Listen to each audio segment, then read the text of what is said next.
Hey everybody, Pat Sheehan here. Hope you're doing well.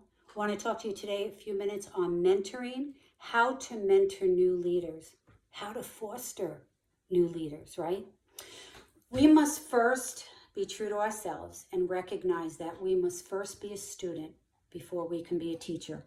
And I want you to recognize and understand it doesn't happen overnight. It takes 18 years in investing in our kids. We know we've done a good job when they walk the stage of graduation. It's a highlight in every parent's life. Some are like, Johnny, thank God, we didn't think he was going to make it, but he pulled it out at the end. And others are like, yes, yes. So we have to invest in people, right? There is a return when we make an investment. Leadership is influence. It's influence. And how do we gain that influence? We must see the potential in people. And they need to see it in you. They need to see it in you. You know, in order to develop others, we have to form a relationship. I need to know what the person needs from me, what is a want and what is a need. And as a leader, in order to help fill that one person's needs, it's relational, okay? Mentoring is relational. It will always be relational because you are investing in another person. And know that with an investment sometimes brings frustration. Why? Because there's expectation. There's expectation. And whenever there's expectation, you're going to experience frustration. So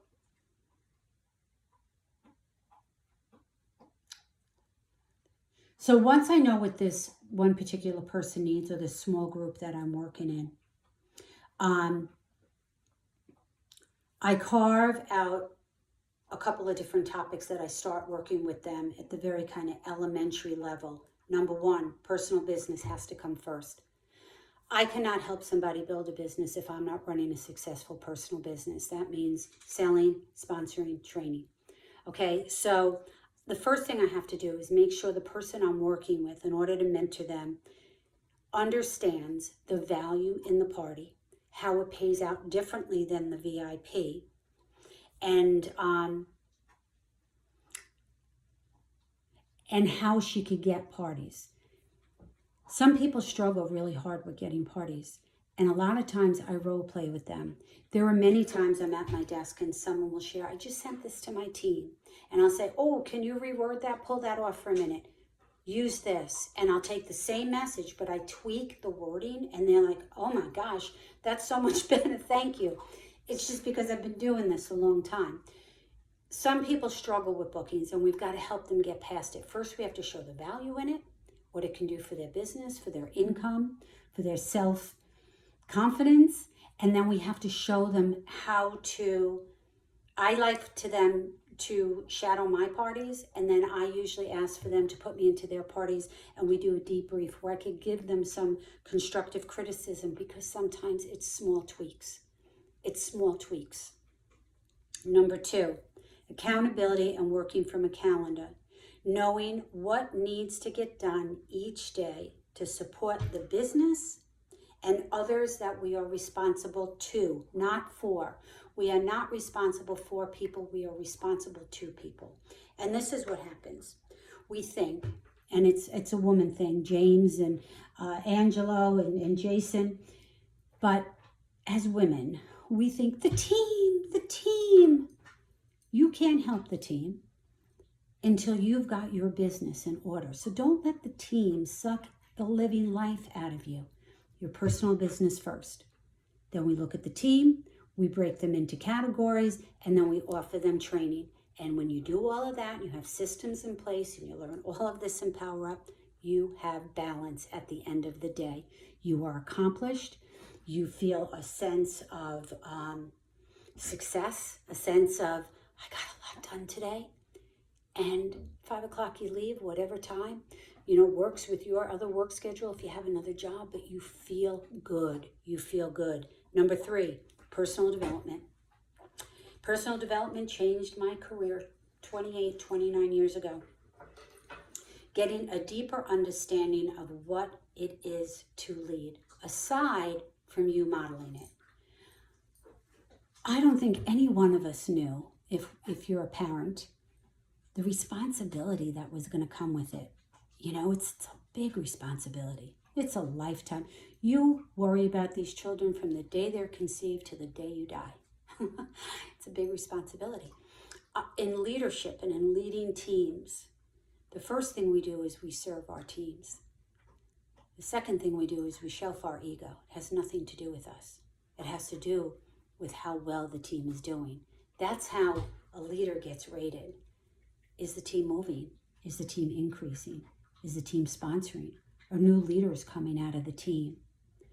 Every leader, including myself, I would get my paycheck and I'm like, oh, we're doing good because Pat got a good check. And it wasn't until I really got involved in John Maxwell that I realized it has nothing to do with that. It has nothing to do with my paycheck. It has to do, is there an increase? Are people growing? Are people aspiring? Are people having fun? Are people feeling a sense of connection? Is there a culture here that I really want to support? Am I growing other leaders? That's what really, really defines a leader. And all of us look at our paycheck. I did it myself for years, probably the first 3 or 4 years. Number 4, breaking the team out by really studying the genealogy. Because when we look at the team, we just look as the whole team is a clump. Just a clump of people. But I've learned over the years to break it out. My little green beans, my people that really need a little bit more from me, a little bit more assurance from me, a little bit more contact from me, okay? Then I have my $1,000 club. Those are people maybe selling $5, $6, $7, $50. I want to bring them up to the $1,000 club. What we are doing in Power Up right now is nobody knows what anybody's doing. So when the commissions are run, you pick the highest PV in the $1,000 club. That person is getting rewarded with a bundle of the month. So to the leader, it is it ups her PV, and it's a write-off, and it's really equipping somebody else to start using that bundle of the month and to see the value in it. And we're changing it up. Come November, we're going to do a turkey. We're going to deliver a turkey to their house, but the $1,000 club is fun. It's a lot of fun. Okay, number 5, celebrating their small wins, especially new people, and giving them constructive criticism when necessary. We've got to learn to get ourselves out of our own way, because it's really hard leading, because for a long time it was about me. I'm working so hard. These people aren't working. You know, look at my paycheck. I mean, when I got myself out of the way, when I got involved in personal development, when I took the focus off of myself, and I'm really being very humbled right now, I honestly am, because I have been here doing this a long time. When I took the focus off myself and put it on the people, and then really starting identifying who has the potential to be a leader, and then I started really working with that person, maybe twice a month, maybe 30 minutes a month, twice a month, 30 minutes each time. It made all the difference in the world, man. It was like the sky opened up for me. I started seeing my team not as a clump of names, but as individual people with individual needs that were looking to me to get something out of me that was going to better their business. That's really what it came down to. And number 5, staying committed to helping them achieve their destiny. Leaders are developed. They're developed. 35 years. Nobody's came to me and they were an instant leader. Not one. Not when I was running teams, not on the corporate side. I mean, we all have leadership qualities, but no one was just in front of me like this is the person. Never happened like that. If you are waiting for a leader to be placed in front of you, you're going to be waiting a long time. We spot them from the distance in the small things that they do. We form a business relationship where we both dive into new growth. That's what we do. okay?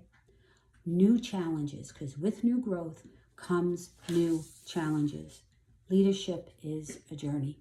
It's a wonderful journey. It will enhance you as a spouse, as a mother, as as a friend, as an aunt, as an uncle for some of you. It will enhance your life tremendously. But we got to shelf the ego. We got to run a team the way we run our homes, right? Like I didn't want drama in my home. Like let's spit it out. Let's get cleaned up and move on with it. I wanted independent consultants. I wanted independent leaders. I wanted to have a real synergy on my team. And it was a big responsibility. I was never so stressed leading leaders. If you think you're stressed leading consultants, hold on to your hat, Nancy, because I was stressed leading leaders. But it was okay. I learned, I grew. Leadership is confrontation. We start out as our leaders, they're our friends. It changes, every relationship changes. And then we've got to make the right decision for the people. Not for Susie Q because she's our friend. We've got to do what's right for the people. I hope this has helped you. You know I adore you. I speak very highly of you. I really love on you. So have a great day and I'll chat again soon.